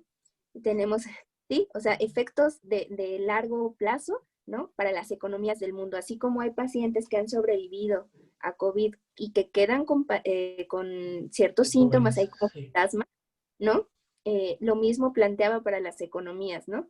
Queremos evitar un largo COVID para las post-COVID, para las economías. Bueno, necesitamos herramientas efectivas y volver a herramientas que han caído en desuso, ¿no? En favor de una política monetaria que ya dio, creo yo, lo que tenía que dar. Tenemos retos en educación, en regulación. Ahí creo que algo lo mencionó David en algún punto, ¿no? La parte de los sandbox. Creo que va a cobrar relevancia con la proliferación de las fintech y de estas instituciones que hacen uso de criptomonedas, ¿no? Y de instrumentos innovadores, pues vamos a necesitar buenos mecanismos de testing para la regulación. En este caso, los sandbox van a cobrar muchísima relevancia. El tema de la seguridad de la información personal, pues no es menor, porque apenas hace unos días supimos de un intento de hackeo a Banco Base, no sé si ustedes lo supieron, ¿no? Al parecer no se robaron nada, pero pues no lo sabemos, ¿no? Y ese va a ser un tema recurrente, ¿no? Intentos de hackeo, de robar información personal, cada vez más sensible, ¿no? Extractos bancarios, información, pues, que cada día está en más manos, ¿no? Y en manos más dudosas. Entonces, pues ahí démosle seguimiento a esta parte, ¿no? Muchos temas interesantes, no nos va a dar el tiempo para abordarlos todos y creo que sin más vamos a pasar a la parte de las preguntas a ver cuántas alcanzamos a resolver, ¿no? Ahora sí que depende de la permanencia del público y bueno, de la disposición de nuestros panelistas de hoy. La primera la manda Gerardo Pedrisco Vela. Es un comentario y una pregunta. Dice, la diferencia con las criptomonedas es que la oferta monetaria va aumentando en proporción con las transacciones minadas y con el halving, que tiene un tope. ¿De qué manera una oferta monetaria limitada, que no es infinita, bueno, ahí yo le pondría una acotación, ¿no? Que no es infinita a comparación de la emisión de billetes por los bancos centrales, porque tampoco es infinita, podría ayudar con el problema de la excesiva liquidez? ¿Quién de los dos gusta responder esta pregunta? Pues si quieres yo empiezo y si el maestro quiere agregar algo más, pues adelante. Pues, ¿cómo puede solucionar? Pues en realidad, Gerardo, me parece, es un tema mucho más complicado porque como tal, como lo que se ha visto es que las criptodivisas y las criptomonedas, que es precisamente el caso de lo que estás mencionando, es una forma que los inversionistas han utilizado y que se ha usado para sacar el dinero de circulación. Es decir, gracias a las criptomonedas no hay más dinero en circulación. El problema es que cuando esto empiece una tendencia de declive, pues todos van a querer sacar el dinero de esas monedas. Entonces, ahí el primer problema. Ahora, esto que mencionaba también Diana de una oferta monetaria limitada, pues es limitada mientras el programador quiera. Pues porque como cualquier programa uno puede modificar sus caracteres básicos o su configuración y san. Ahí tenemos muchas criptomonedas, por ejemplo, la Dogecoin, entre otras, que tenían en un inicio una emisión programada y que la han ido superando. ¿Por qué? Pues ¿por qué no? Yo te preguntaría, ¿por qué no? Digo, desde un punto de vista teórico, pues se supone que las empresas privadas aquí no, digamos, estos creadores, programadores, pues no tendrían un incentivo para aumentarlo porque perderían la credibilidad, ¿no? De su moneda, su estabilidad monetaria. Sin embargo, habría que preguntarse, ¿y cuál es el compromiso de los programadores a mantener la estabilidad de su moneda? ¿No? Y es más, ¿cómo saber que estas personas no lanzan se incrementa el valor, la cambian y ellos se hacen ricos, digámoslo así, y pues ya, lo que pasa es de más, ¿no? Pueden volver a crear otra y lo mismo esperando que otros crean en la moneda y se acabó. Entonces, estas son de las dificultades y problemas que existen en las criptomonedas actualmente. No hay una forma de garantizar nada. Y aquí volvemos al tema. ¿En manos de quién prefieren que esté su información? ¿Del gobierno o de alguien? No sé quién, ¿no? Esos son grandes temas, ¿no? Detrás de ello. Yo con eso me quedaría, profesor. Perfecto. Un minuto, por favor, para cada respuesta y ahorita vamos a leer las demás preguntas para dar la respuesta de manera como agrupada. Por favor, maestro Miguel, si gusta Sí, agregar mira, yo algo. quisiera responder la pregunta de Víctor, ¿no? Que se refiere precisamente a las criptomonedas, que comienzan a ser el Bitcoin, que comienzan a ser aceptadas en Amazon o similares, ¿no? Mira, el punto fundamental que establecí yo en un principio es que Amazon ni nadie más tiene los precios en Bitcoins. Los precios están en dólares, están en pesos. Y que te aceptan un Bitcoin, bueno, pues te lo aceptan dependiendo del valor que tenga, de las perspectivas que tengan, ¿sí? Y es decir, de las probabilidades de que cambie su precio, porque no establecen, no es dinero, porque no establecen un sistema de precios. No hay un sistema de precios en ningún país ni a nivel internacional establecido en ninguna criptomoneda, porque son activos. Te diría nada más así, tomándome unos segundos más, de que sería como si yo intentara pagar con un certificado de depósito de un almacén general de depósito de café y yo tengo toneladas. Sí, es ignorable, es decir, se puede utilizar y yo te digo, mira, te doy a cambio, que ese es un trueque, te doy a cambio un certificado de tantas toneladas de café. ¿Qué dirías? Bueno, pues depende de cuánto cuesta el café, cuál es la perspectiva del café, del precio del café, qué es lo que está como subyacente, y en función de eso decido si te lo acepto o no te lo acepto. Pero lo que yo te voy a dar a cambio no está establecido en toneladas de café, está establecido en la moneda que estés actuando, ¿no? En el dinero que estés actuando. Entonces, nunca va a tener estos activos o estas criptomonedas, van a ser activos, como dice David, activos especulativos y nunca la función de dinero. Muchas Muchas gracias, gracias. maestro. Sí, totalmente de acuerdo. Tenemos una pregunta de Diego Valladares. Pregunta y comentario, ¿no? Parece que ya que no logra remediación. ¿Qué medidas podrían ser tomadas en corto plazo para que más negocios se adapten a esta transformación y no se pierdan más empleos, tanto desde el gobierno como la iniciativa privada? Y de una vez mencionamos la pregunta de otro usuario que, bueno, no puedo ver su nombre, pero dice, Libra tiene de socios a Uber, Visa, eBay, PayPal, Coinbase, Mastercard, Facebook tiene cerca de 2.7 mil millones de usuarios. Su cuenta se activaría con $40. ¿Es una amenaza para el dólar? Y los bancos centrales del mundo, tenemos estas dos preguntas. No sé quién guste iniciar su intervención. Recordemos 1 minuto para cada una, por favor. Pues yo respondería muy brevemente para que cierre el maestro Miguel. ¿Qué políticas? Pues necesitamos políticas encaminadas a evitar precisamente esa brecha. Es decir, necesitamos inversiones en desarrollo, en tecnología, en investigación, necesitamos inversiones, obviamente esto del sector público, por supuesto, del gobierno, de los privados, por supuesto, pero si los privados no lo hacen, pues el gobierno debería de alzar la mano y decir, ah, tú no lo quieres hacer, yo lo hago, ¿no? Por el otro lado, pues debería también dar los incentivos a estas empresas para que investiguen o se vayan, evolucionen en la economía digital, ¿no? A lo mejor habría que hasta pensar en una cuestión fiscal, ¿no? En el que ellos se vean compensados y decir, ah, bueno, me conviene irme por acá si, porque me vas a dar unos beneficios fiscales, ¿no?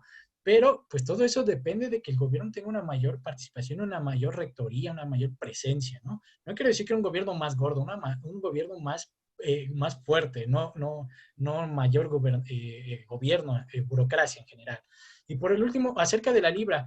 La libra fue un problema, o es un tema actual, pero que a la vez está medio en pausa, porque pues Mastercard y Visa, cuando vieron ya Libra más avanzada, dijeron, pues a ver, espérame, ¿no? O sea, sí, yo soy de los fundadores, pero déjame lo pienso, porque hay varias implicaciones, no solo para Visa y Mastercard, sino también para los gobiernos mundiales, como bien menciona. No es que sea una amenaza para el dólar como tal, ¿no? Porque como decía el profesor, la mayoría del mundo, o el dólar es la moneda vehículo mundial del comercio internacional, ¿no?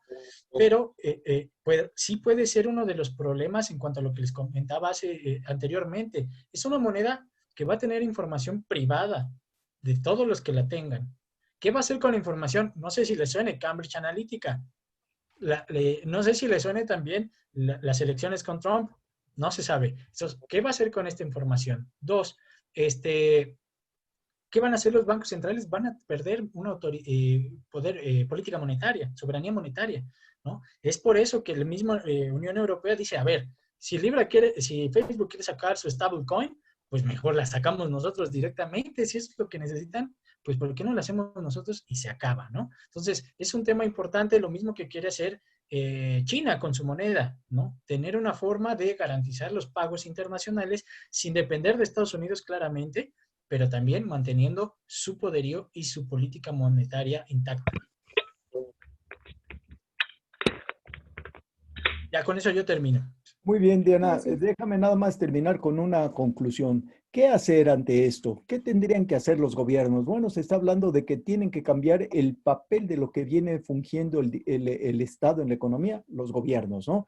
Una de las ideas que yo propondría es utilizar, que no sé si lo utilizaría para el caso de México, utilizar la banca de desarrollo. ¿Cuál es esta idea? Bueno, que la banca de desarrollo capture esta liquidez emitiendo bonos de desarrollo, pero que sean auténticamente de desarrollo. Es decir, para canalizar a proyectos que requieran de financiamiento y además promover que haya proyectos de esta nueva economía, proyectos de transformación, proyectos a lo mejor de infraestructura. Es decir, si la banca tradicional no puede estar canalizando esta liquidez, pues hacerlo a través, con esto se recoge el dinero y se canaliza hacia donde sería. Incluso esto puede hacerlo el Banco Central, captar estos recursos y luego comprar con estos recursos las emisiones de los bancos de desarrollo, si es que no se venden en el mercado. Entonces, lo que está haciendo es cambiando la liquidez y a través de un canal que garantice financiamiento de proyectos de esta transformación de la nueva economía. Y bueno, nada más termino completando lo que decía David. Libra es lo que se conoce como una stablecoin, es decir, una moneda estable porque tiene garantías detrás. Lo mismo la que está emitiendo Santander, que de eso sabe Diego, porque pues allí trabaja él. Están emitiendo una que es garantizada por valores. ¿Qué valores? Bueno, bonos del gobierno norteamericano, bonos de la Unión Europea, de los distintos países. Entonces, ¿qué es lo que están haciendo? Están garantizando con la deuda, con lo cual, al final de cuentas, absorben esa deuda y emiten, por lo tanto, nuevas formas de moneda con esta garantía de esta deuda, ¿no? Son varias de las ideas que se están manejando y seguramente muchas más surgirán. Muchas gracias, maestro. Muchas gracias a ambos por sus respuestas. Definitivamente creo que fue una sesión muy productiva, muy fructífera. Dejamos varios temas en el aire por falta de tiempo. Creo que eso siempre sucede cuando la discusión es interesante y es productiva. Pero bueno, de entrada les agradezco mucho su presencia en este panel.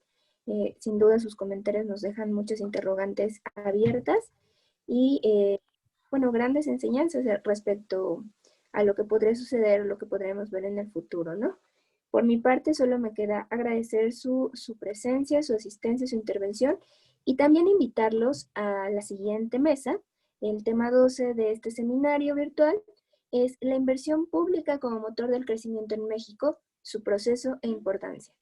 Y para este tema tendremos como panelistas al licenciado Marco Antonio Rivera Guzmán, al ingeniero Dr. Eduardo Madrid Luna y nos ayudará con la moderación el maestro Sergio Jonathan Carrillo. Los invito cordialmente a que se unan a esta transmisión la próxima semana. Por mi parte, pues no hay nada más que agregar. Muchas gracias a todos los asistentes por sus preguntas, por su participación, por su atención.